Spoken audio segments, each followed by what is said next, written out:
Happy hunting. Hunt me. I am the hunted one. I'm hunting most things. Let us hunt something. You can hunt. Have you hunted me? You're being hunted. Good morning, welcome back to another curated top 10 for steamhunt.com for the 22nd of June 2018.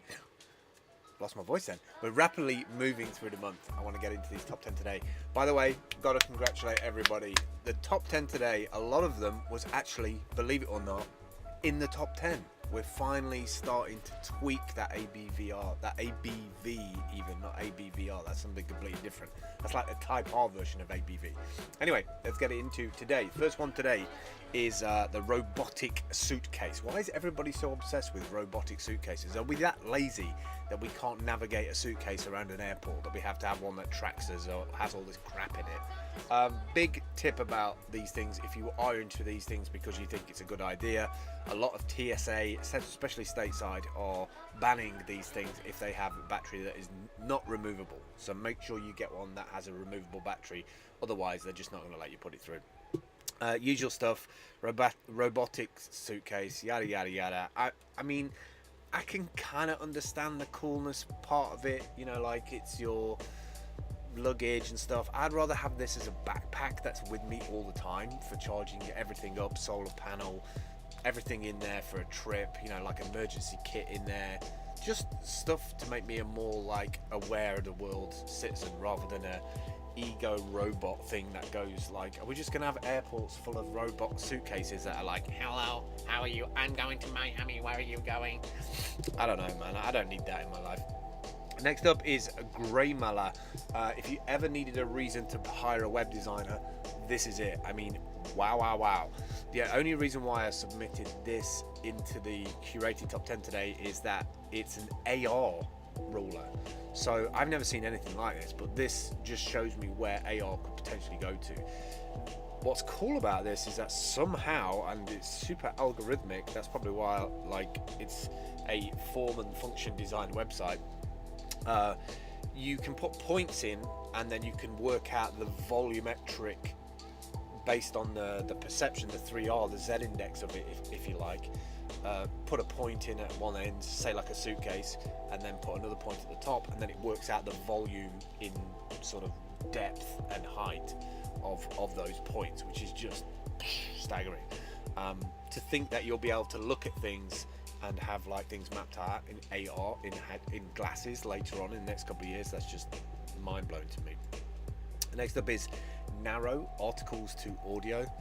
Simple way to listen to the web, turn your bookmarks into a podcast, send web pages and text to Narrow and have them automatically transcribed to clear audio in a range of voices and languages. This could be quite useful for my videos. It might be easier to do than getting people to log in to YouTube and add the transcripts there. I'll have to give this a go. It's definitely one of those apps that I didn't know about. I used to use rev.com, but that's like $1 a minute, I think it was. So you can see after a while, after 5 or 6 languages, it starts to get really expensive. So you really need to have a budget for stuff like that. But this looks interesting. I don't think you can get it for iOS though. So it's only an Android only app. Next up is Super Straps. Protect and relieve your back and neck. Normally a lot of these things are kind of like, yeah, it's just one of those Kickstarters where somebody's like managed to find a company that will manufacture them a piece of plastic and some, you know, strap stuff. But actually, looking at this, it makes sense. That's the thing about it. It has maths, and it makes sense. The idea of lifting that backpack so that it's actually instead of it being like that, it's like at an angle. That just helps with the weight distribution of the backpack, and anybody who carries a backpack for any length of time, especially around a city, if you're working from point to point and having business meetings all day, anything that allows you to kind of like straighten up that back, good in my book. Next up is Hover Seat. If you ever needed a really bad advert for a device, it would be that picture there. It would be that YouTube picture there of a girl in a bikini with a GoPro behind her, an iPad at front, and then just one of those like boards. I think I saw somebody mash this up probably 6 months ago, and it looks like somebody's decided to like bond the two things together. So the frame, and then you just get one of those skateboard things and just attach the things together. Kind of cool.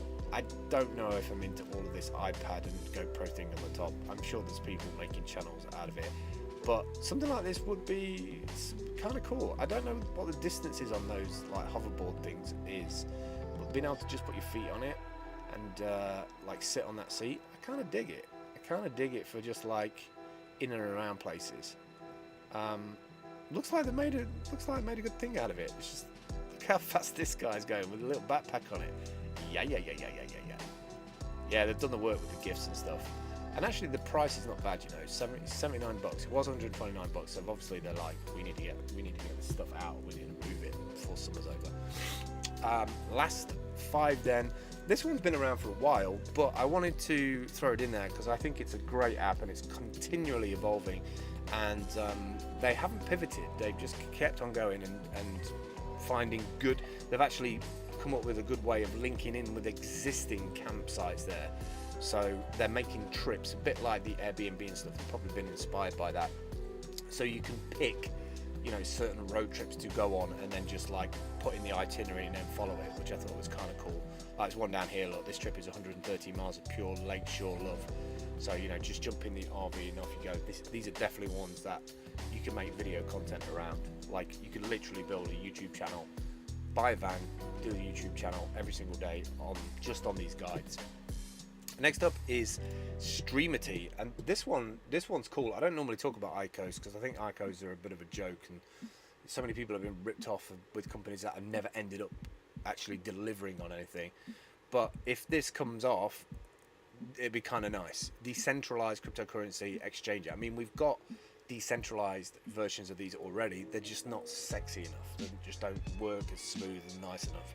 So the first one that actually does do that, the first one that actually delivers on the promise and makes a decent system, will rank highly up there, because we definitely need a decentralized one, what with all the hacks of exchanges. And this one looks really nice. Yeah, I really wish that the other one that Dan made, BitShares, looked as good as this.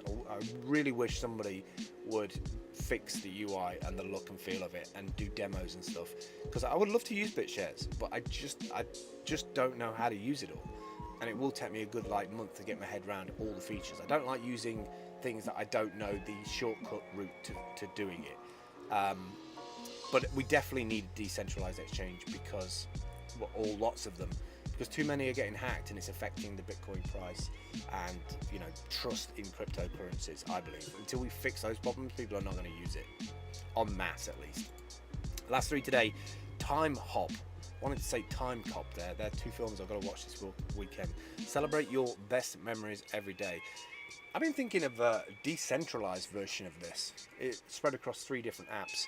It could be one app, but it might be too much for one app. I'd rather split it into 3 bits, and that's kind of where my past, present and future web app ideas came from.